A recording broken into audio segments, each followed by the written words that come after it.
Bien. Bueno, el tema que vamos a ver ahora, ¿sí? Que se llama Medicina de las 4P, eh, primero que es un tema totalmente actual y vigente y que está muy de moda dentro de lo que es el ámbito de la medicina y que si no fuera por la irrupción en el año 2023 de lo que es inteligencia artificial aplicada a la medicina, era básicamente el curso de posgrado más, uno de los más solicitados dentro del ámbito de la medicina, ¿sí? Estaba muy de moda en los últimos 5 años, se puso este tema y todo el mundo estaba hablando de esto, de la medicina de las 4P, la medicina del futuro, ¿sí? Era algo previsto antes de la aparición de la IA, digamos, ¿no? De hecho, no tiene nada que ver con la IA. Y bueno, cuando apareció la IA es como que tapó un poco a el interés por esta medicina de las 4P, pero sigue estando, sigue dando vueltas este tema, ¿sí? ¿Y qué tiene que ver con informática esto? La relación pasa por el hecho de que uno de los ejes principales que tenemos, sobre todo en informática biomédica 2, tiene que ver con analizar y reflexionar críticamente acerca de lo que es el impacto de las transformaciones tecnológicas en lo que es el ejercicio de la medicina. Entonces, esto ya lo estuvimos charlando en los seminarios sincrónicos anteriores, ¿sí? 14 días atrás, cuando hablamos de historia clínica electrónica, lo primero que decíamos era, bueno, hasta qué punto se transforma la práctica médica como consecuencia de pasar del papel a lo electrónico respecto a la historia clínica. Pero mucho más todavía, era mucho más evidente cuando hablábamos de telemedicina. Y dijimos, bueno, en la telemedicina finalmente se altera ese método clínico que utiliza, que ustedes vienen a aprender a la facultad, que depende, que es altamente dependiente del examen físico, porque el examen físico en la telemedicina se ve bastante reducido. Entonces, tiene toda una serie de transformaciones que son justamente el eje principal que nosotros le damos en esta parte de la asignatura. Y entonces esto tiene que ver también con eso, ¿sí? Con reflexionar críticamente cómo esta nueva tecnología, que ahora la vamos a ver dentro de este título de la medicina de las 4P, también influye en lo que es la práctica cotidiana o en lo que va a ser la práctica cotidiana en los próximos años de un futuro profesional. ¿De dónde sale esto de las 4P? Porque es un título así un poco como comercial, siempre es muy habitual que en medicina se seleccionen este tipo de títulos, eh, llamativos, ¿no? Y entonces, bueno, las P son que teóricamente la medicina del futuro, pero más que del futuro, del futuro inmediato, no estamos hablando de dentro de 20 años, es una medicina que prioriza, o que debería ser personalizada, esa es una de las P, y de hecho de las 4P a la que más tiempo le vamos a dedicar, que debería ser preventiva, es decir, o la segunda P es lo de preventivo, que no tiene nada de nuevo esto. Ya empezamos con alguna cuestión acá crítica. Ustedes sabrán que medicina preventiva hace 100 años tiene la medicina preventiva. O sea, ya es algo que incluso hasta atrasa, se podría decir. Entonces, no tiene nada de innovador que existe o de pensar en una medicina preventiva. Pero bueno, alguien lo incluyó dentro de esta bolsa que se llama Medicina de las 4P. Y después hay otra P que tiene que ver con lo predictivo, que es un término un poco engañoso en el ámbito de la medicina, porque lo predictivo puede ser razonable cuando hablamos de una ciencia exacta, pero la medicina claramente no es una ciencia exacta. Entonces, por más uso de la estadística que pueda hacer, verdaderamente predictiva nunca va a llegar a ser, ¿sí? Entonces ahora vamos a ver a qué se refiere, después dentro de un ratito vamos a ver a qué se refiere, por qué tiene cierta aspiración de volverse predictiva. Pero vamos a ver que nunca va a tener la exactitud que uno quisiera, ¿no es cierto?, respecto de estas cuestiones. Y por último, la otra P es medicina participativa. Y también vamos a ver sobre el final que esto de participativo está hecho en un sentido bastante distinto de lo que habitualmente en Latinoamérica, sobre todo desde la parte de la medicina social, interpretamos que es la participación. Acá se refiere a otra cosa, ¿sí? Yo la primera vez que lo leí me llamó mucho la atención, ¿sí? Porque interpreté que se refería a una cosa y era algo totalmente distinto, ¿sí? Pero bueno, vamos a esta primera P, que es lo de que existe una medicina personalizada, o sea, personalizada en el paciente, ¿no es cierto? También se la llama medicina de precisión, ¿sí? También podría ser, la P podría ser de precisión. En el fondo, detrás de esta idea de que pueda existir una medicina personalizada o de precisión, está la medicina genómica. O sea, en realidad son dos modos diferentes de referirnos a la idea de que pueda existir una medicina, que de hecho existe, de una medicina que pueda utilizar los datos genómicos del paciente.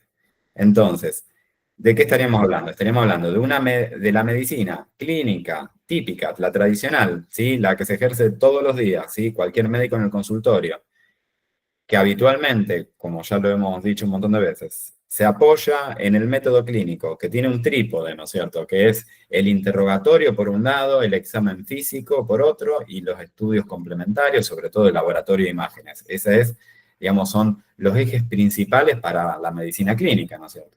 Bueno, en este caso, cuando hablamos de una medicina personalizada, en lo que estamos pensando es en que, además de esos tres elementos, va a poder ser complementado con los datos genómicos del paciente, ¿sí? Algo que hasta pocos años atrás era absolutamente imposible, ¿sí? Imposible por una cuestión de costos, porque si bien ya tienen varias décadas el proyecto Genoma Humano, ¿no es cierto? Y la decodificación del ADN de la humanidad, eso era en términos generales, no parecía accesible.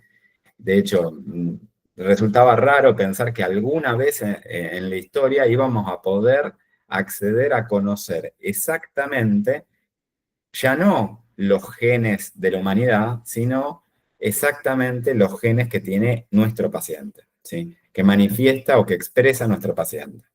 Entonces, eso es lo que cambió en los últimos años, en los últimos 5 años, podríamos decir, y menos también, que se volvió terriblemente barato, ¿sí? Hay una diferencia abismal en cuanto a los costos, los estudios que me permiten conocer los datos genómicos del paciente, ¿sí?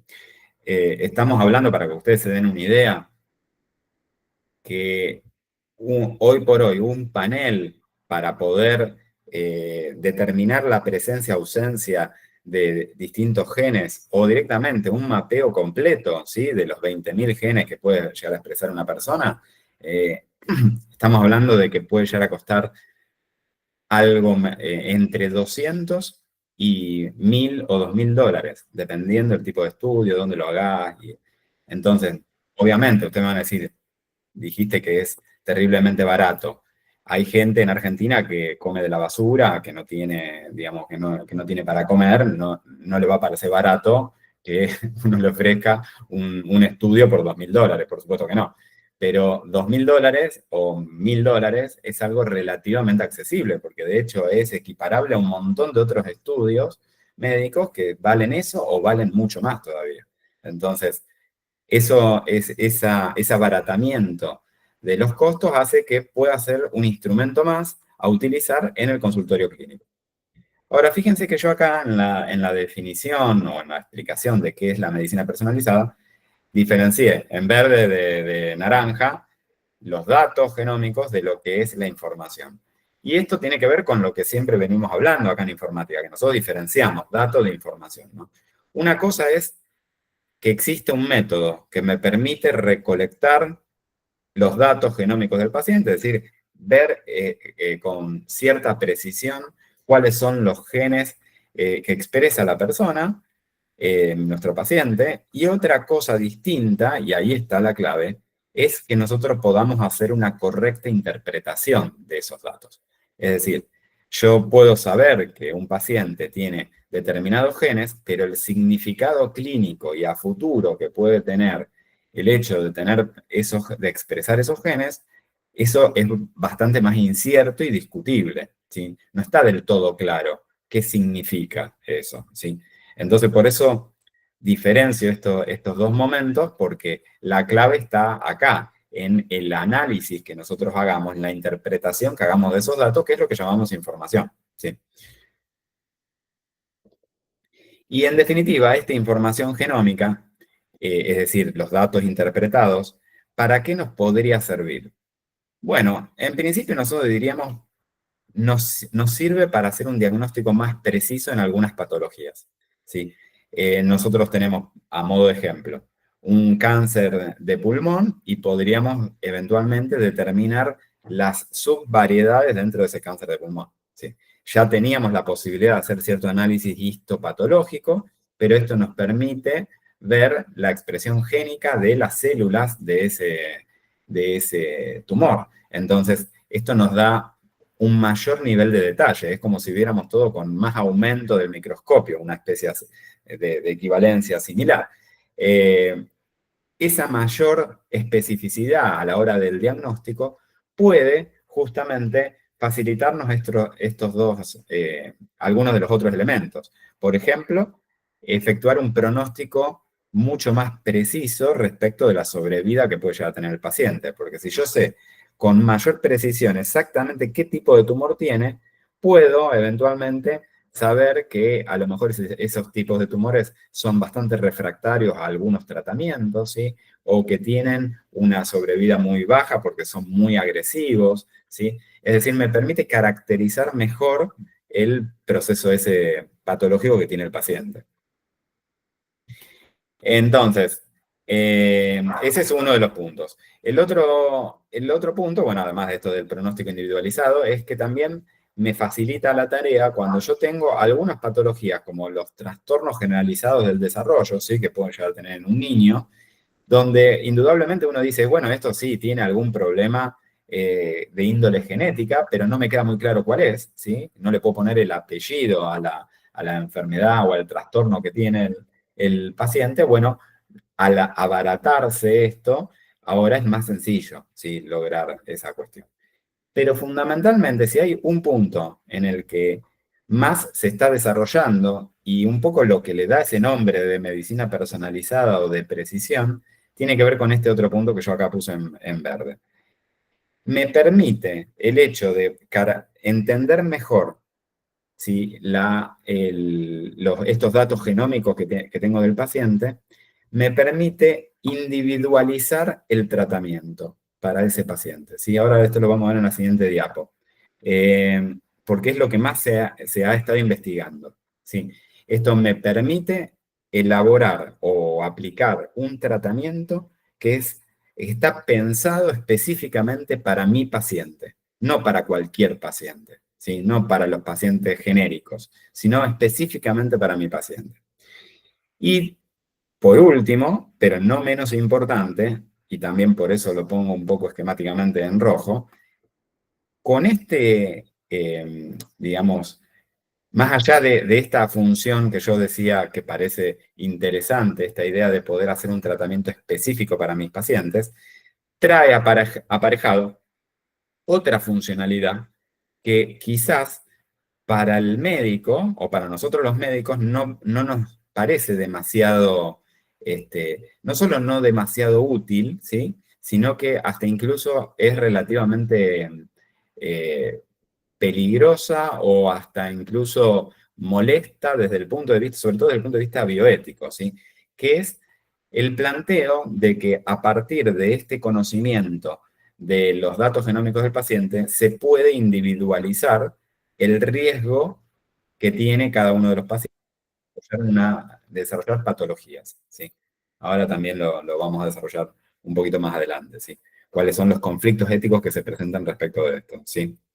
En algunos casos funciona más o menos bien, como este que ponía acá, de la hipercolesterolemia familiar, o sea, poder diagnosticar que un paciente quizás tenga cierto agrupamiento familiar de algunas patologías, bueno, puede llegar a ser útil, pero esto en general se termina haciendo un uso, insisto, ahora lo vamos a debatir, quizás lindando con los problemas éticos, ¿sí? Detengámonos primero en qué era esto del tratamiento personalizado, ¿sí? Lo primero que tenemos que entender es que parece obvio, ¿no? Pero la medicina, en general, cuando nosotros utilizamos un tratamiento, por ejemplo, farmacológico, ¿sí? Ese tratamiento farmacológico, ¿cómo fue desarrollado?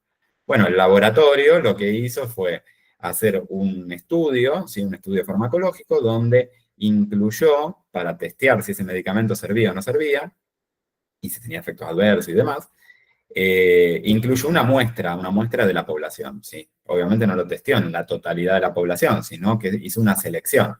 Y en esa selección muestral trató de incluir la mayor variedad de personas posible. Entonces incluyó seguramente varones, mujeres, incluyó adultos jóvenes, adultos mayores, a lo mejor se incluyeron eventualmente, no sé, niños, personas de distintas regiones, se incluyeron a lo mejor pacientes, personas diabéticas, hipertensos, con insuficiencia renal, qué sé yo, con distintos tipos de características, fumadores, ¿sí?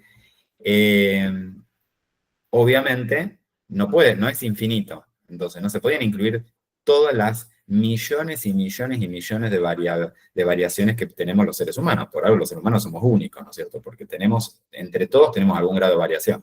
Entonces, acá lo que se arma son grupos que tratan de reflejar las variaciones de la población. Pero por más bien hecho que esté el estudio, indudablemente no puede reflejar la totalidad de combinaciones posibles que puede llegar a tener la humanidad, ¿no es cierto? Entonces, se arman esos grupos. Bueno, a partir de ese grupo, de esa muestra, se testea el medicamento y se testean diferentes dosis, por ejemplo, del medicamento.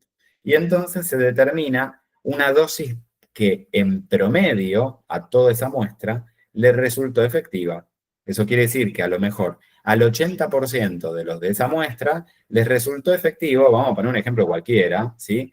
Eh, si se hubiera intentado testear el ibuprofeno, podríamos poner como ejemplo que en esta población se encontró, en estas muestras, se encontró que con 400 miligramos cada 6 horas era suficiente para lograr algún grado de efecto antiinflamatorio, ¿sí? En el 80% de estas personas, ¿sí?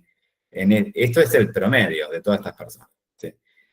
Ahora bien, cuando yo después voy a usar ese mismo tratamiento en mi paciente, ¿sí? Vamos a suponer que mi paciente se llama Juan Pérez, ¿sí? Es una persona singular, ¿no es cierto? Mi paciente, obviamente, no participó del estudio, no era uno de los que formaba parte de la muestra. Por lo tanto, los resultados que se lograron con ese estudio no aplican de manera directa a mi paciente, ¿sí? Yo no sé, cuando le recomiendo a mi paciente que tome ibuprofeno 400 cada 6 horas, yo no sé si mi paciente es equivalente a los que formaron parte del estudio o no, o qué grado de equivalencia tiene. Entonces, habitualmente, en la práctica, lo que uno termina encontrando es que de todos los pacientes a los que vos les administrás o les recomendás que tomen ibuprofeno 400, te vas a encontrar con que algunos, a lo mejor tenemos suerte y justo es Juan Pérez, que, como muestra en esta figura que está acá, que efectivamente la misma dosis que era la recomendada por el estudio, es decir, la dosis que en promedio les anduvo muy bien a los que participaron del estudio, a mi Juan Pérez le anda fantástico también.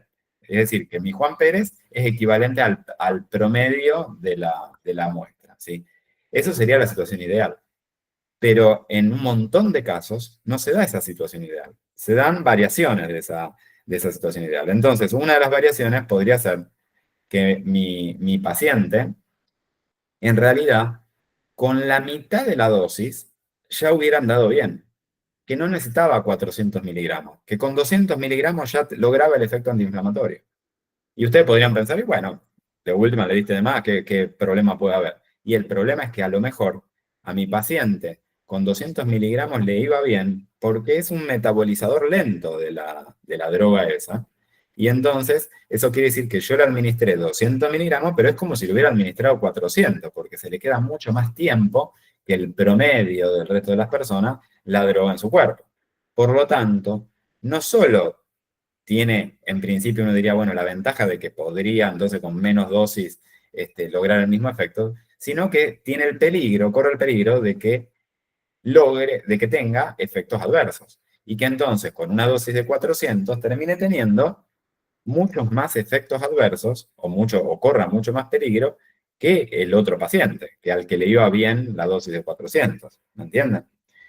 Entonces, no es una ventaja tener un paciente que metaboliza lentamente el fármaco, porque quizás entonces forme parte de ese pequeño grupo que reacciona mal con el medicamento que uno le da. Que vos decís, pero yo a la mayoría de las personas le di este fármaco en esta dosis y anduvieron bárbaro, y tenés uno de cada 10 a lo mejor que reaccionan muy mal y que tiene todos los efectos adversos que figuran en el prospecto.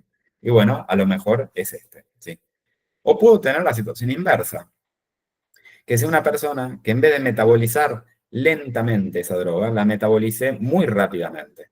Y entonces, en cuestión de minutos u horas, a lo mejor es como si no le hubieras dado nada, ¿sí? Entonces, este paciente, sí, quizás no tenga efectos adversos, ¿sí? Pero tampoco va a tener el efecto positivo. Entonces, a lo mejor este otro paciente, este otro tipo de paciente, hubiera necesitado que yo le administrara el doble de la dosis, ¿sí? A lo mejor en vez de 400 hubieran estado mínimo 600 miligramos, ¿sí?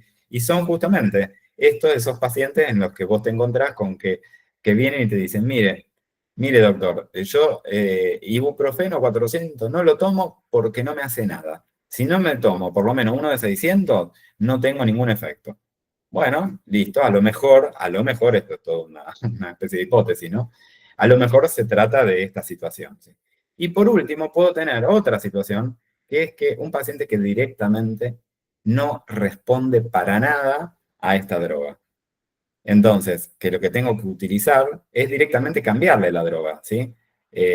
Bueno, ¿y qué es lo que pasa con toda esta cuestión? Habitualmente, ¿qué pasa en el consultorio? Y que uno va a prueba y error. Entonces, uno arranca con la dosis recomendada, después vuelve el paciente y te dice que le dio problema, y entonces uno va probando, de subirla, de bajarla, de cambiar la dosis. Y ese tire y afloje a veces termina con que el paciente se muere en el camino, ¿sí? Porque se demora hasta que vos lográs la dosis esa óptima, o a veces ni siquiera te enterás que al paciente no le estaba cayendo bien el medicamento que vos le diste.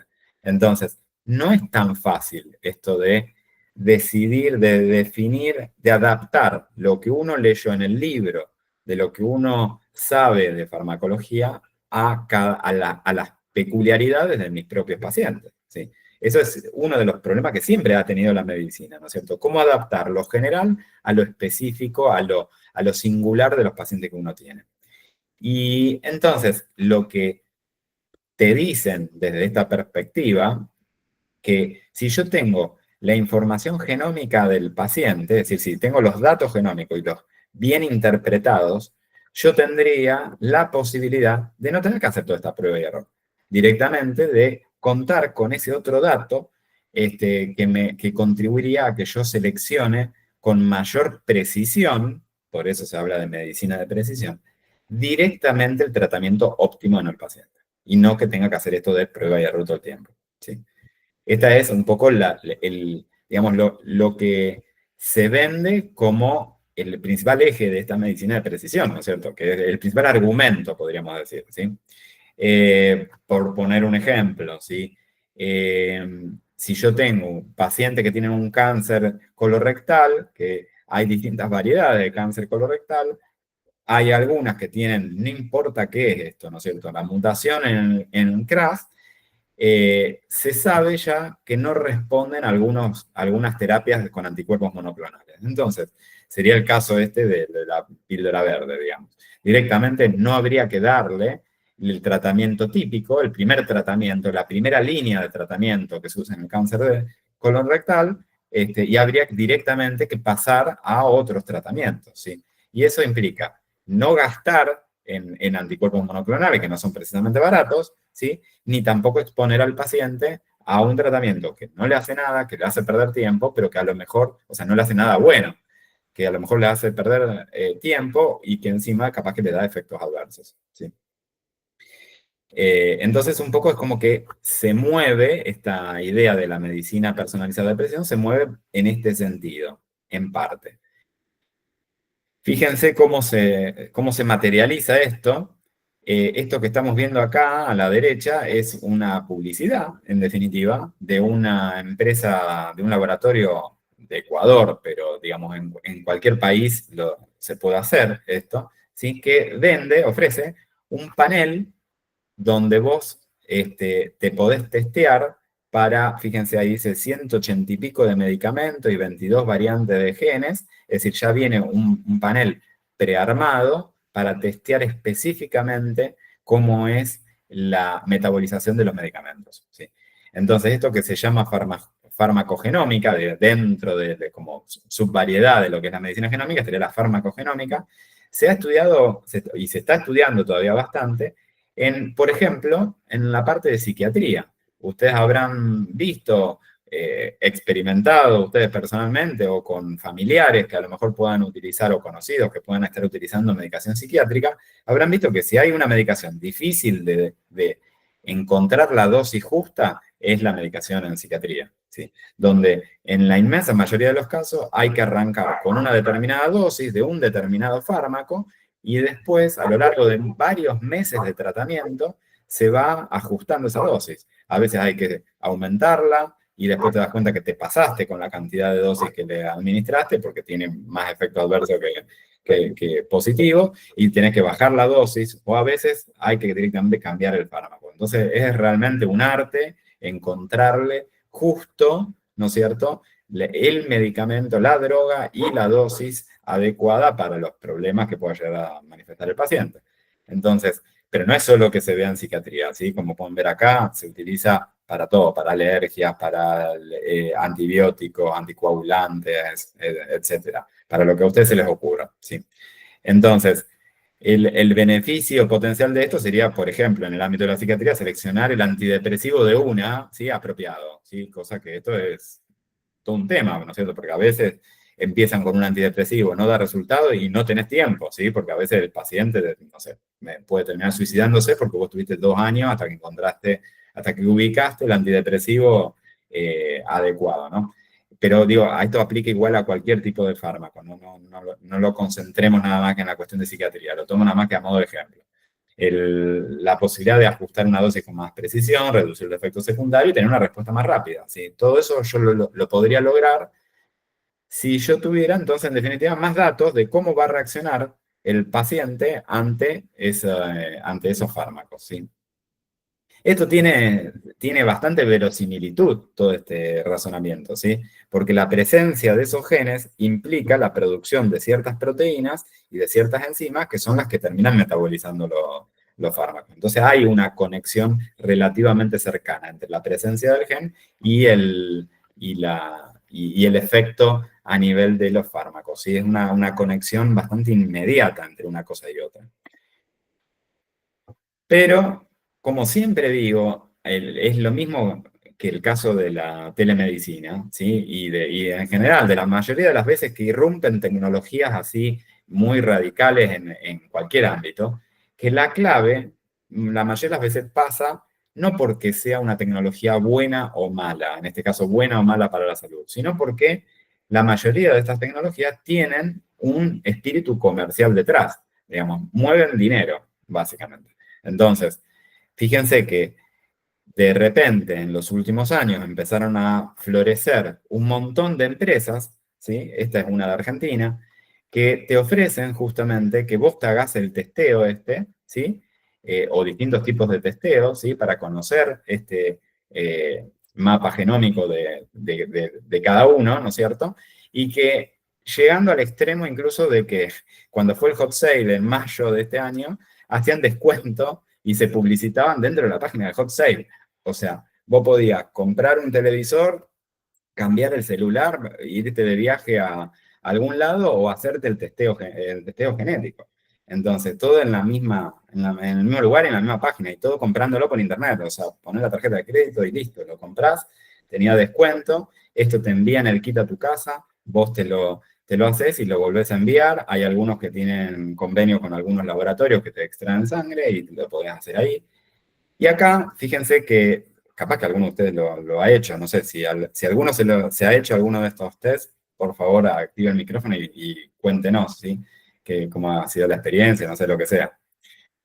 Dentro de estos tests tenemos uno que es más divertido que útil, ¿sí? Que sería como el básico, que lo que me permite es Seguramente la mayoría de ustedes lo escucharon porque, de hecho, la primera vez que yo escuché fue a través de ustedes, digamos, de estudiantes de medicina de Brasil, ¿sí? Que me habían contado que en Brasil era bastante frecuente que muchos se lo hicieran porque te permitía ver si el conjunto de la cantidad de genes que uno tiene provienen, si cuántos vienen de Europa, cuántos vienen de la zona mediterránea, cuántos vienen de Asia, cuántos vienen de África, cuántos vienen, o sea, cierta especie de agrupamiento geográfico de los genes que tenemos nosotros, ¿no es cierto?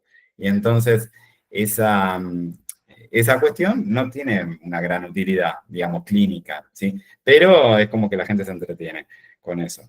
Pero también esta misma empresa te vende los otros paneles, el que tiene que ver con los medicamentos y uno más general, ¿no es cierto?, que te permite ver la mayoría de los genes que uno expresa, ¿sí? Pero yo tomé esta como ejemplo, pero hay muchas otras. Ahora, fíjense que acá la clave está en que este laboratorio, esta empresa, no le habla al médico, ¿sí? No pretende convencer al médico de que esto es útil. Al que pretende convencer es al paciente, a la persona en general. Entonces, lo que yo planteo acá como un dilema o como un problema que se termina transformando en un problema bioético, es el hecho de que acá se estimula que el paciente vaya o solicite estos estudios sin consultar al médico, es decir, puenteando al médico, salteando al médico, ¿sí? No es el médico el que te va a mandar a hacerte estos estudios, sino es uno mismo que dice, ah, mira qué curioso, mira qué interesante, capaz que esto sirve para algo, entonces se lo hace.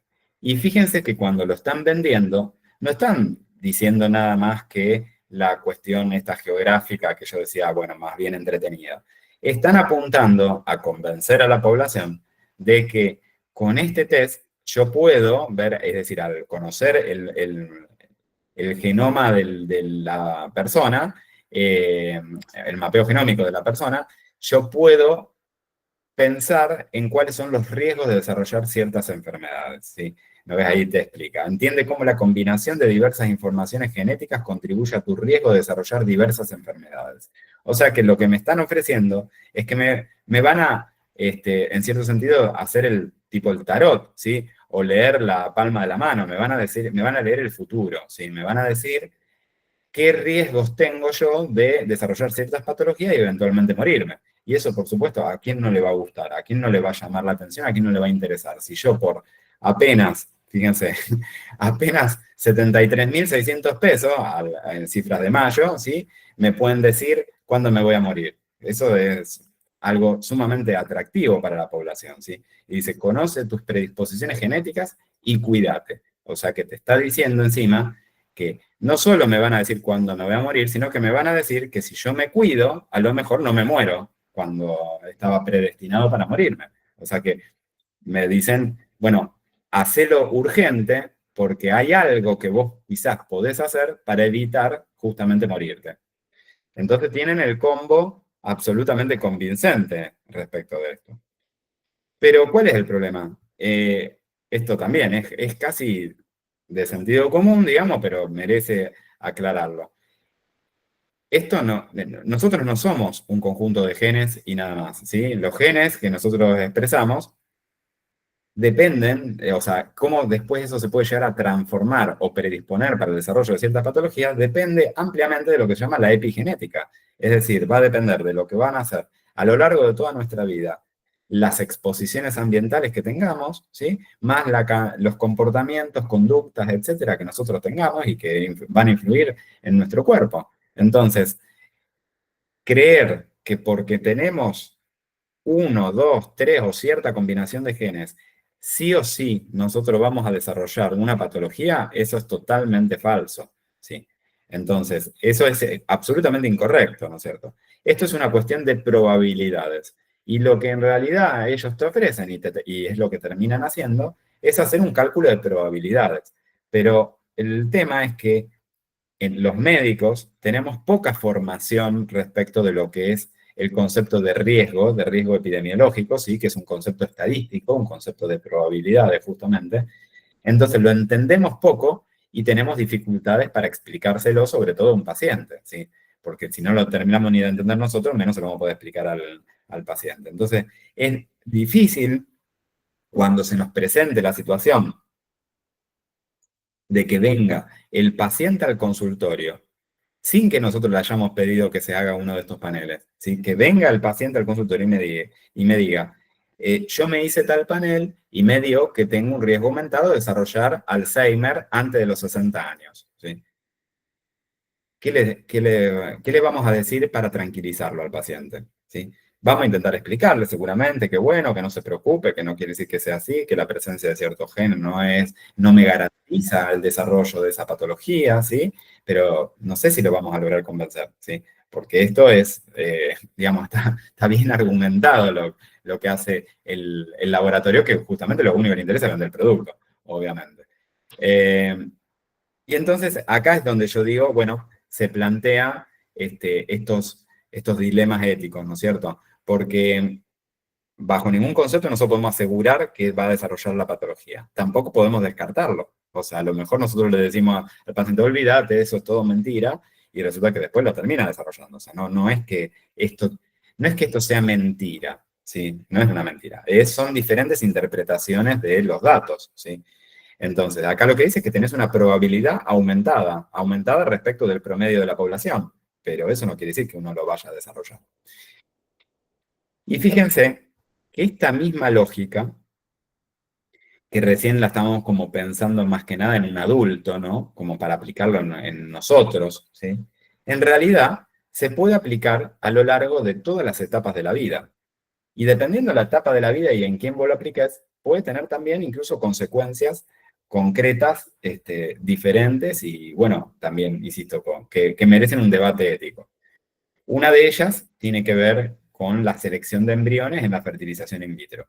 O sea, la misma tecnología que me permite identificar la presencia de ciertos genes en un adulto, me permite hacerlo también en un embrión. Tiene una mayor complicación, por supuesto, porque primero tengo que estar haciendo fertilización in vitro, o sea que tengo que tener los embriones, ¿no es cierto? Extraer y hacer este análisis en embriones es más caro y más dificultoso, pero no es para nada imposible. De hecho, es lo que se hace habitualmente. Habitualmente, antes de implantar un embrión, se lo selecciona genéticamente, o sea, se lo analiza y se utiliza como criterio para el descarte que tenga alguna patología, alguna especie de malformación o de alteración genética, en realidad, muy trascendente, muy grave, porque con toda lógica no tiene sentido que yo implante un embrión que después va a generar un aborto espontáneo. Sería perder recursos y no tendría ningún sentido, más allá de la angustia en la embarazada y demás, ¿no es cierto? Entonces, habitualmente se hace eso. Se lo descarta cuando hay alteraciones genéticas importantes. Pero en realidad no es el único criterio que se puede utilizar. O sea, dependiendo de la cantidad de recursos económicos que haya y demás, uno puede analizar del mismo modo que analizás la presencia, digamos, o de esas alteraciones genéticas, vos podés ver más o menos, ¿no? El color de ojos, el color de pelo, hay genes que están asociados con una mayor o menor inteligencia, incluso con ciertos comportamientos, con comportamientos más violentos, menos violentos. O sea, todo depende del grado de flexibilidad que vos tengas respecto de creer un poco más, un poco menos en este juego de probabilidades, ¿sí? Entonces, en la medida en la que hay accesibilidad a estos sistemas, esto permite justamente que algunas parejas puedan seleccionar los embriones en función de características que no necesariamente tienen que ver con aspectos relevantes de la salud, sino con aspectos incluso estéticos, ¿no? Pero bueno, vamos a suponer de que no se nos presenta tan frecuentemente este problema porque la fertilización in vitro sigue siendo algo que no tiene una accesibilidad absoluta. No es que yo puedo indistintamente elegir si querés un embarazo natural o hacer fertilización in vitro, porque total da lo mismo desde el punto de vista económico. No es así. Hay una diferencia importante. Entonces, por eso no es tan masiva la fertilización in vitro por el momento. Ahora, yo este mismo sistema o esta misma lógica la puedo aplicar al diagnóstico prenatal. Acá ya tengo un embarazo en curso y dentro de ese embarazo en curso también la limitante, esto existe hace bastante tiempo, pero la limitante ¿cuál era? Una punción para extraer líquido amniótico implica cierto riesgo para el feto. Entonces, eso hace que no se justifique hacerla porque sí, para ver qué onda. La inmensa mayoría de los embarazos no hacen un diagnóstico prenatal genético. Se hace en determinadas situaciones en las que está recomendado. Pero en la medida que esto comienza a popularizarse y cada vez más personas, cada vez más pacientes, tienen conocimiento de que lo podrían hacer y sacarse ciertas dudas, ¿sí? Y a su vez también ha ido avanzando la tecnología y ya da cierto grado de especificidad sin tener que utilizar líquido amniótico, sino a partir de la sangre de la madre y del cordón y demás. Entonces, ya no es tan riesgoso hacerlo, hay algunas técnicas que no son tan riesgosas, y entonces nos encontramos con que es cada vez más factible que ocurra en el consultorio, ¿sí? Que venga una paciente y que te diga, yo me hice el panel y me da que, vamos a ponerlo en el menos conflictivo si ustedes quieren, que venga una pareja y diga, nosotros ya tenemos 3 niñas y que buscamos otro embarazo porque queríamos tener un varón, ¿sí? Y nos hicimos el test y nos da, o nos queremos hacer el test, o queremos que se haga el test, en realidad, y da que es otra niña, y no queremos tener otra niña, queremos buscar un varón. Y en Argentina, el aborto es voluntario hasta la semana 14ª inclusive, entonces no hay, es absolutamente voluntario y según la ley no hay absolutamente nada que haya que argumentar respecto de por qué hacerlo o no hacerlo, ¿sí? Entonces, si viene la paciente y dice que porque no es del sexo que ella deseaba, quiere abortar, nosotros no tenemos absolutamente nada para decir ni al respecto, digamos, no podemos ni siquiera ni opinar respecto de eso. Vamos a suponer entonces que esta cuestión del sexo, no sé, que hasta nos puede llegar a parecer, a lo mejor a alguno le puede llegar a parecer razonable, pero del mismo modo que puede venir con la cuestión del sexo, puede venir con cualquier otro aspecto, ¿sí?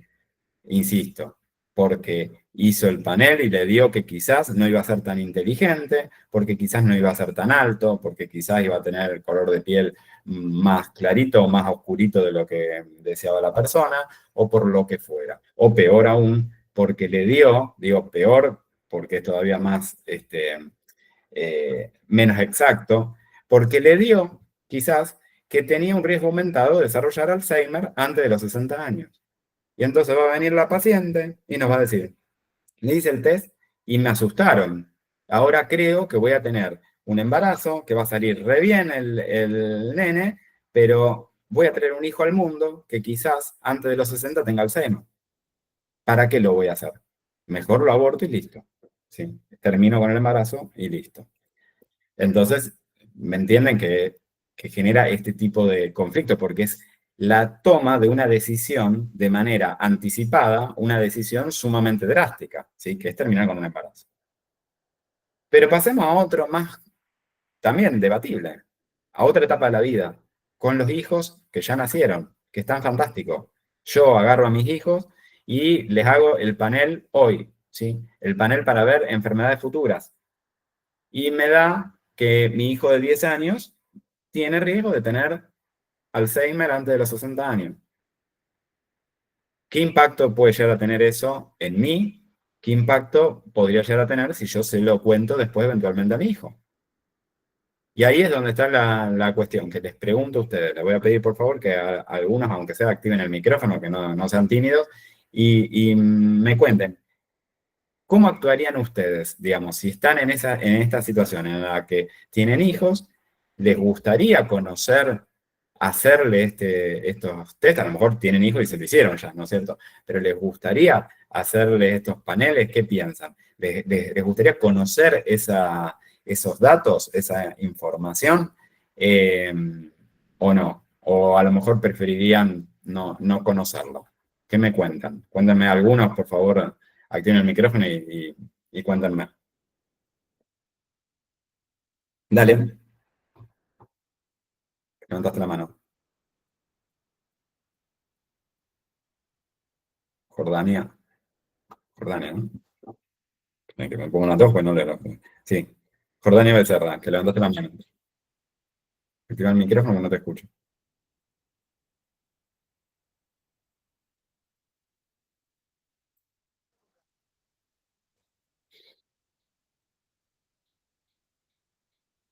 Está silenciado, no Profe, sé si. yo Ah, hablo dale, entonces. Yo pienso que por un lado dale. sería bueno, porque por ahí podríamos tipo ya manejar desde chico, desde joven, acerca de ese tema. Por ejemplo, vos hablaste del Alzheimer, así que desde siempre ya involucrar eso de la memoria, de la lectura, en el aprendizaje de la criatura. Pero de otro lado también pienso que sería tipo, generaría más caos, no sé si me entendés, tipo más pánico. No sé si Ujú. de un punto de vista tipo general sería de todo bueno. Exacto, claro, comparto totalmente lo que decís. O sea, podría ser, o sea, uno va a decir siempre, bueno, cuanto más información tenga, mejor es en el sentido de que puedo anticiparme a esa situación y a lo mejor puedo evitarlo en el futuro. Entonces, desde ese punto de vista está bueno, pero como vos también dijiste perfectamente, hay que ver el pánico que eso genera en la persona. ¿Sí? A ver si después la persona deja de hacer actividades o deja de hacer, o hace un exceso de ciertas actividades nada más que inducido por el pánico de una situación futura que no sabemos si se va a presentar o no se va a presentar. Ese es el...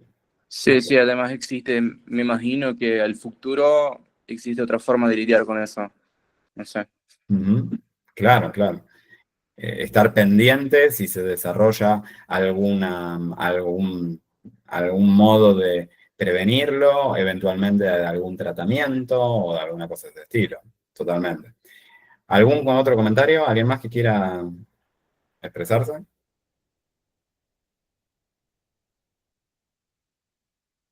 No, Profe, yo, bueno, Dale, María. A ver, y después vamos con... yo no tendría interés en hacer ni por mí, mucho menos por mi hijo. Ujú. Por esto, como a mí,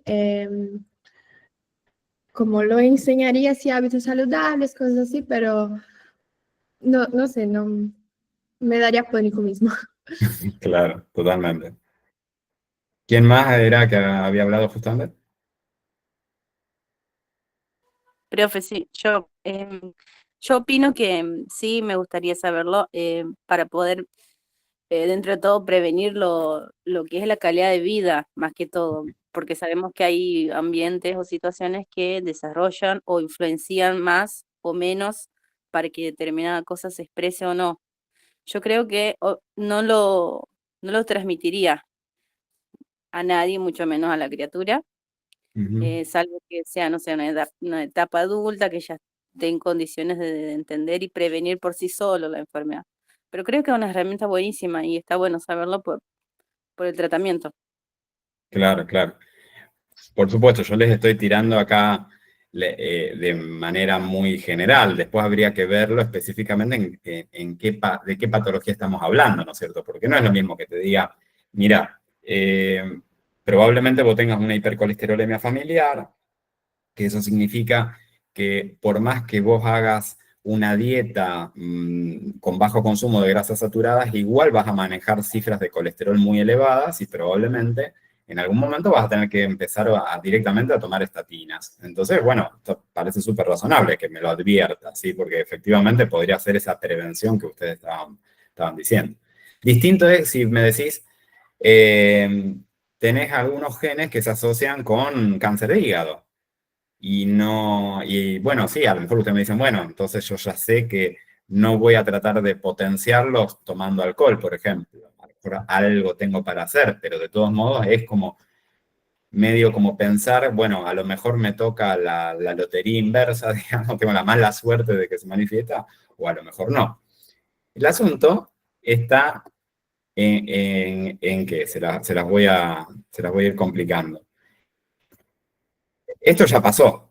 obviamente, ¿no es cierto? O sea, no es que nosotros somos los primeros en pensarlo, ¿no? Esto ya lo pensó Angelina Jolie, ¿sí? Todos ustedes seguramente recuerdan el caso de la actriz, ¿no es cierto? Fíjense, en el 2013, es un montón que pasó, más de 10 años. Obviamente en ese momento esto estaba en manos de menos personas que actualmente. Yo lo que digo que lo que cambia acá es la masificación del acceso a estos datos, ¿no? Y entonces, Angelina Jolie, ¿qué pasó? Ella no tenía cáncer de mama, pero tenía a la madre, a la tía y a la abuela, ponele, no tengo idea, no sé, pero eran muchos familiares directos que sí tenían o habían tenido cáncer de mama.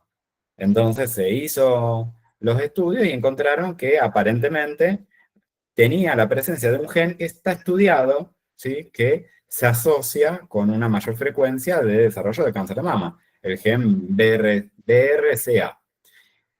Bueno, genial, que digamos que Angelina Jolie lo sabía, pero ¿qué decisión tomó ella? Una decisión drástica. Se hizo una mastectomía. Entonces, se eliminó las mamas cuando no tenían ningún rastro, ningún signo de que tuviera alguna malignización.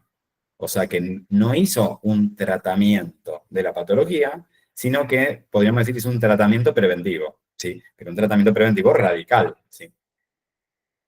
El criterio, o el límite acá es, y cualquier, entonces, hasta cierto punto, cualquier mujer podría pensar, bueno, más allá de la presencia o no del gen, podría solicitar la mastectomía. O alguno me podría decir, bueno, ustedes saben, todos ustedes conocen el apéndice, ¿no es cierto? Y saben que el apéndice, eventualmente, corremos riesgo de que se infecte y se desarrolle una apendicitis, se inflame y se desarrolle una apendicitis. Y que es muy frecuente que pase eso. Pero no pasa en el 100% de las personas. O sea, está lleno de personas que viven toda su vida sin desarrollar nunca una apendicitis. A su vez, el tratamiento del apendicitis y el tratamiento quirúrgico no es una cosa que sea una pavada, pero tampoco es una cirugía que sea de las más complicadas. Pero así todo hay gente que se muere por la cirugía y que hay gente que se muere por las complicaciones del apendicitis, ¿no es cierto? Entonces, en la masividad pasa eso. Ahora, alguien podría decir, bueno, tener el apéndice es un riesgo aumentado, incluso mucho más directo que tener algunos genes que predisponen a ciertas patologías. Tener el apéndice te predispone a tener una apendicitis, eso no hay ninguna duda. Y alguno podría pensar, entonces, bueno, ¿por qué no sacarme el apéndice mientras estoy absolutamente sano, con una cirugía programada, ¿sí? Que es mucho mejor que una cirugía de urgencia, eso no hay ninguna duda? ¿Por qué no me saco el apéndice? Y listo. Y elimino uno de los riesgos, ¿sí? Y el tema es que esa lógica, que nunca se usa en medicina, ¿sí? Por eso es que cuando Angelina Jolie hizo esto, tuvo un montón de críticas de parte de la medicina en general, o del establishment médico, ¿sí? Justamente por la cantidad de puertas que habría, porque no es un criterio que se utiliza en medicina, de sacarte un órgano por las dudas que ese órgano se maligniza. O sea, no, hasta ese momento nadie de este grosor como Angelina Jolie, digamos, de esta importancia, había hecho una cosa de ese estilo.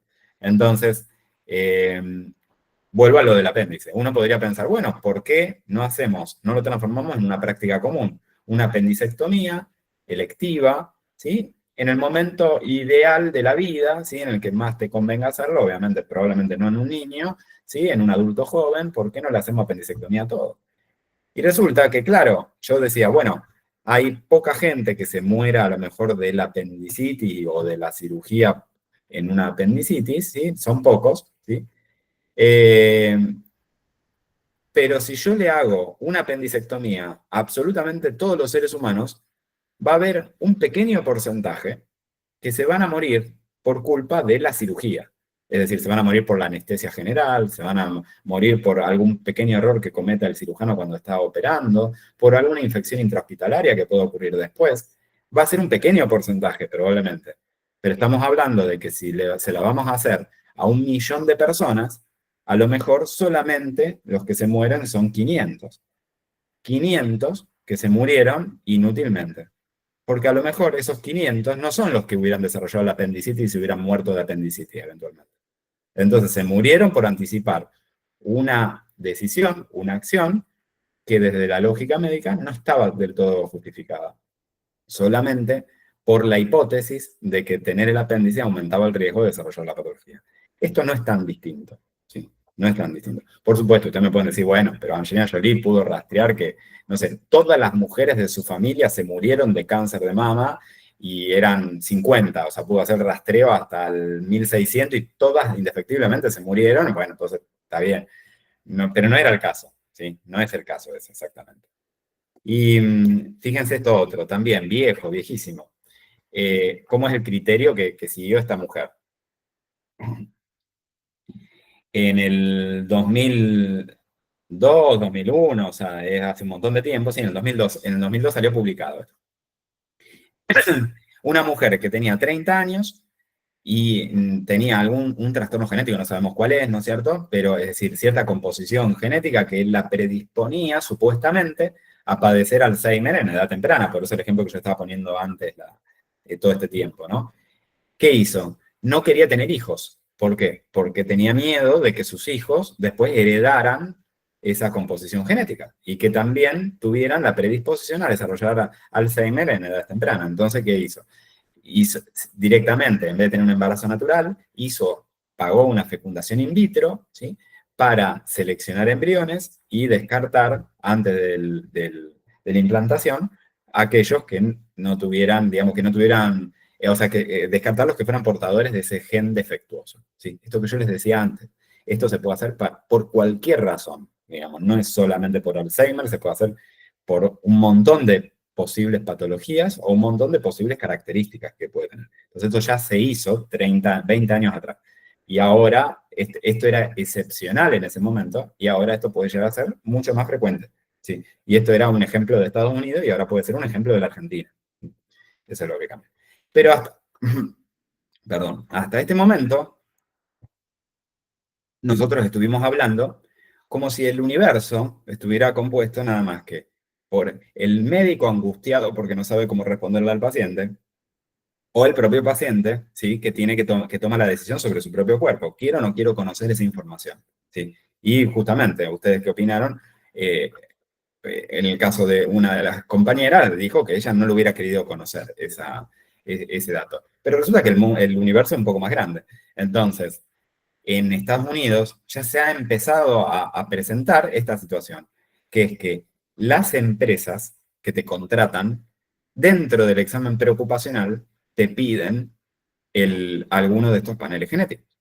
Con lo cual, ahí ya no depende de vos, sino depende de la empresa que quiere conocer esa información, que a lo mejor te la cuenta o a lo mejor no, pero que toma decisiones en función del resultado de ese panel, donde a lo mejor te toman el trabajo o no te toma en función de que considere que vos tenés cierta predisposición al desarrollar ciertas patologías que después le van a complicar, ¿sí? Que va a hacer que vos tengas mucha licencia, que no puedas responder a determinadas demandas del trabajo, o que tengas una predisposición a enfermarte más, eventualmente en el trabajo, ¿sí? Pero peor aún, porque eso es lo de las empresas, bueno, de última, hasta cierto punto se puede llegar a entender algunos aspectos, pero peor aún es respecto del sistema de salud. Ustedes saben que en Estados Unidos, sobre todo, en Argentina nos resulta un poco más lejano eso, pero las empresas, el equivalente de las empresas de medicina prepaga de Estados Unidos, tienen la posibilidad de no afiliarte si vos estás enfermo. Eso es medio indiscutible, digamos. Si vos ya tenés una patología, ellos pueden decidir que no quieren tomarte como afiliado, porque obviamente un enfermo es mucho más costoso. Entonces, por más que vos pagues una buena cuota, con la cuota nunca vas a alcanzar a pagarte vos mismo todo lo que vos le vas a hacer gastar. Entonces, allá tienen ese sistema de que te permite que no se puedan afiliar. Pero eso es con una patología concreta y activa en el momento. Pero como estas empresas aseguradoras de lo que viven es de cobrarle plata a las personas y después tratar de no tener que costear ningún tratamiento, lo que más le conviene es tener afiliados sanos. Entonces, un criterio perfectamente podría ser, te pido todos estos paneles, digamos, hacemos esta evaluación genómica, y si vos sos un paciente que tiene riesgo aumentado para determinadas patologías que son muy costosas, no te permito la afiliación. Y entonces ahí eso implica que hay personas que se quedan sin cobertura, ¿cierto? Sin cobertura por lo menos privada, que en Estados Unidos es casi como lo único. Así que fíjense todos los problemas que puede traer. En el futuro, además, se va a agregar, porque hasta ahora estamos hablando nada más que de diagnóstico. En el futuro se va a agregar la posibilidad de hacer algún tipo de tratamiento, de algún tipo de intervención sobre lo que es el material genético de nuestro, ¿sí? Esto que ya ustedes lo deben haber escuchado también, que se llama CRISPR-Cas9, que es una tecnología que hizo también que bajara muchísimo el costo y las posibilidades de hacer una edición, ¿sí? Esto que son como tijeritas que editan y te pueden, digamos, hacer que un gen no se manifieste. Esto todavía está en etapa experimental, pero ya podemos vislumbrar en el futuro de que uno de los problemas va a pasar por que va a haber gente que va a tener acceso al diagnóstico, pero no a un posible tratamiento, y otra gente que sí. Entonces esto va a generar ciertas inequidades seguramente en el futuro por los elevados costos de esta tecnología. Pero bueno, hasta este momento estuvimos hablando de esta primera P, ¿sí? De la P de medicina de precisión, ¿sí? Personalizada. Pero justamente una de las cosas que decíamos era que esta capacidad que se vende de intentar predecir el futuro no es muy efectiva, ¿sí? No es muy exacta. Y entonces, ¿por qué se le agrega esto de predictivo? Porque en los últimos años se sumó otro componente que no lo teníamos previsto, ¿sí? Que resultó bastante sorprendente, que es, ¿y si yo puedo evaluar con un poco más de precisión lo que es la exposición ambiental, lo que es el estilo de vida? ¿Sí? Por supuesto, las intervenciones médicas y la historia familiar, eso sí, pero digamos, si yo pudiera tener algún dato más preciso acerca de mi paciente, concretamente cuánto ejercicio físico hace, cómo es la dieta en cuanto a la cantidad de calorías que consume, cómo es su valor de glicemia durante el día, cómo es las cifras de presión arterial, no cuando viene al consultorio, sino cuando a lo largo de las 24 horas del día, a lo largo de todo un mes, no sé, lo que a ustedes se les ocurre, es decir, parámetros individualizados de mi propio paciente. Y eso, que años atrás esto parecía imposible, ni siquiera uno se imaginaba que podíamos llegar a ese punto, hoy empieza a ser factible. Y empieza a ser factible gracias a estos dispositivos, ¿sí? Como el smartwatch, digamos, que ustedes saben que apenas arrancaron, apenas se desarrollaron, no se lo vendían a nadie. Esto era un dispositivo que para recibir las notificaciones de WhatsApp nadie lo compraba y ya estaban casi descartándolo y de repente empezaron a comercializarse como un dispositivo para monitorear ciertos aspectos de la salud de las personas. Y ahí se volvieron un boom. Y ahora prácticamente todo el mundo tiene algún dispositivo de estos. Y justamente estos dispositivos lo que hacen es una recolección masiva de datos, ¿sí? De datos de la vida cotidiana, ¿sí? De la cantidad de ejercicio físico que hace, de lo que a ustedes se les ocurre, ustedes lo conocen mejor que yo seguramente. Muchos de estos dispositivos dicen medir un aproximado de la glicemia, de la saturación de oxígeno, por supuesto, la cantidad de horas de sueño, pero también de la presión arterial. Muchos de estos parámetros, ya lo sé, que no son precisos, por eso no se considera que sean herramientas de uso clínico necesariamente, pero van camino a eso, y más allá de que tengan o no tengan precisión, la persona, el usuario, los compra con ese criterio. Entonces, considera que sirven para eso, ¿sí? Entonces, si nosotros pudiéramos, hipotéticamente, combinar este análisis masivo de datos personales con el dato genómico, ahí ya mejora la capacidad predictiva que dice tener esta medicina. Por eso de ahí viene la cuestión de aspiracional, ¿no es cierto?, de lograr una cierta certeza predictiva, ¿sí? Pero guarda que, increíblemente, esto ha traído aparejado que cierto sector de la población se ha vuelto, como sale acá en la nota, se ha fanatizado de esta lógica de medirse absolutamente todos los parámetros vitales del cuerpo las 24 horas, los 365 días del año.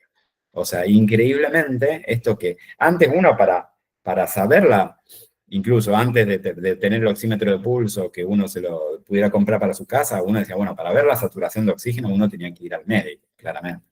Es más, a lo mejor hasta para medir la presión arterial uno tenía que ir al médico, ¿sí? La glicemia ni hablemos, uno tenía mínimamente que ir al médico, que te haga la orden para hacerte el laboratorio bioquímico y hacértela, digamos. Entonces pasaba por el médico. Ahora no pasa más por el médico, porque yo tengo estos dispositivos que me monitorean todo esto, independientemente de lo que le interese o no le interese al profesional de la salud. Y entonces ha habido, cada vez se desarrolla más un grupo de gente fanática de todo esto, que está dispuesta a hacer cualquier cosa con tal de medir esto, ¿sí? Y fíjense, les pongo acá como un ejemplo que parece en parte gracioso y en parte extremo, ¿no es cierto?, que es este dispositivo que se vende en Mercado Libre, que es un monitor permanente del valor de glicemia, es como una especie de implante, ¿no es cierto?, que está todo el tiempo midiendo con precisión, ¿sí?, los valores de glicemia de la persona. ¿Esto para quién está pensado? Para los pacientes diabéticos, sobre todo los insulino dependientes, que no tienen que llegar a un coma hipoglicémico. Entonces, se pensó para eso. ¿Ustedes qué creen? ¿Quién es el 99% de las personas que lo compran por Mercado Libre? ¿Ustedes creen que son diabéticos? Para nada. Son deportistas, de gente, a lo mejor hipocondríaco también, pero digo, en general es gente que le da otros usos, ¿sí? Que intenta relacionar los valores de glicemia con otras cuestiones de la vida. Entonces, también es relativamente accesible, porque pueden ver la cifra y de hecho aparece a cada rato en Mercado Libre. O sea, si ustedes entran a la página de oferta de Mercado Libre, está todos los días, está ahí siempre de oferta. O sea que la mayoría de las personas que lo usan, en definitiva, no son los pacientes, ¿sí? Y bueno, para cerrar esta primera parte, este bloquecito, teníamos la última P, que era la medicina participativa. Y yo les había un poco anticipado que acá no se refiere a la participación comunitaria, que los que estamos en la parte de salud pública, de salud colectiva, digamos, pensamos siempre como una herramienta de empoderamiento de la población, ¿sí? Para luchar por sus derechos, etc. Acá cuando se habla de medicina participativa, se está pensando en una lógica que a mí me da la sensación de que está más pensada para el mercado norteamericano, es decir, para el mercado estadounidense, donde la relación médico-paciente es mucho más distante y más asimétrica todavía que la que es en lugares como Argentina. Porque acá habla de que el problema de que el paciente, uno le prescribe un tratamiento y el paciente no lo cumple, ese tratamiento. Entonces, lo participativo pasa porque el paciente tenga, acá dice un rol más activo, pero se refiere a que sea más respetuoso de las indicaciones médicas, que se comprometa con el tratamiento, en definitiva, ¿sí? Y muchas veces lo de no comprometerse con el tratamiento pasa porque el médico no negocia con el paciente cuál es el tratamiento. Directamente prescribe un tratamiento el que se le canta o el que le parece más apropiado al médico y obliga al paciente a que lo tome, ¿sí? Pero en Argentina, no digo que esto no pasa nunca, ¿no? Pero en Argentina estamos más habituados a que uno muchas veces lo primero que uno tiene que considerar antes de dar un tratamiento en Argentina, no sé si será por las crisis económicas en las que estamos siempre, pero es si el paciente lo puede pagar. Entonces, a ningún médico en Argentina se le ocurriría o se le debería ocurrir prescribirte un medicamento sin considerar si el paciente tiene plata o no tiene plata para abonarlo, ¿sí? Entonces, a veces uno termina indicando tratamientos que no es el más efectivo de todos, pero es el que sabes que el paciente puede pagar. También muchas veces se considera acá si los efectos adversos que va a tener ese tratamiento van a llevar a que el paciente quizás abandone, entonces vos tratás de explicárselo muy bien al paciente o por lo menos de cambiar por otro medicamento que no sea tan nocivo para el paciente. Entonces a mí me parece que esto de lo participativo es algo más lógico para lo que es Estados Unidos y nosotros a lo mejor hay que matizarlo, no parece tan relevante, ¿sí?